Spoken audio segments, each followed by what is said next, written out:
Bienvenidos a un nuevo programa de Los Turelos. Hola Juan, ¿qué tal? ¿Cómo estás? Hola Sebastián, ¿cómo andamos en esta Argentina intensa? Sí, en momentos donde sobresale por supuesto la decisión a través de los anuncios del gobierno nacional, en palabras del vocero presidencial Manuel Adorni, el ministro de Economía Luis Caputo, el titular del Banco Central, Santiago Bausili, y también del ARCA, Juan Paso, sobre lo que es un denominado plan de reparación histórica de los ahorros de los argentinos en dos etapas, han enunciado. La primera tiene que ver con un decreto presidencial más la adecuación normativa de la Unidad de Información Financiera, la UIF, y otra segunda etapa que contempla un proyecto de ley que será enviado al Congreso, según dijeron los funcionarios, con los fines de blindar a los ahorristas de futuras gestiones de gobierno. Bueno, ese título tan largo que están viendo nuestros televidentes allí en la pantalla es simplemente el uso de los dólares en el colchón, digámoslo así en términos prácticos,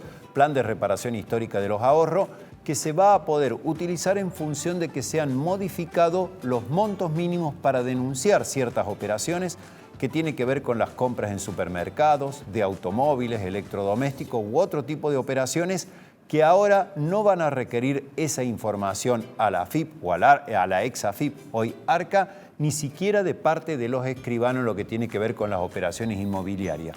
Se han adecuado esos montos, básicamente eso es, ¿para qué? Para que se usen los dólares en el colchón y a su vez se modifica el impuesto a las ganancias a partir del 1 de junio, donde va a haber un régimen simplificado de ganancias. Sí, hay que decir lo que decía Juan, hay un cambio también en el régimen informativo que hacían los bancos a partir de lo que eran las operaciones de tarjeta, crédito, débito, billeteras virtuales, teniendo en cuenta lo que vos planteabas. Ha crecido lo que es el umbral, es decir, el piso a partir del cual se brindaba esa información.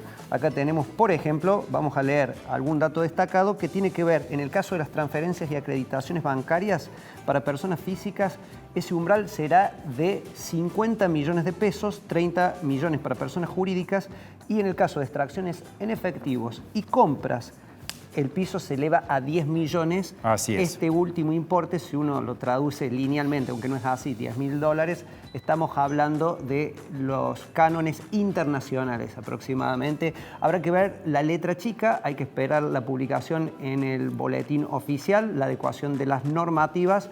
Ya hay una serie de contadores y tributaristas advirtiendo sobre estos temas. Así que hay que tener paciencia porque con el correr de los días va a haber más novedades sobre estos temas. Y a mí me parece clave también el tema de la modificación de la ley penal tributaria para que en los futuros gobiernos, es decir, que puedan suceder a Javier Milei, no retrotraigan una investigación de dónde salió el dinero que hoy es un virtual blanqueo, aunque el gobierno no quiere llamarlo de esta forma.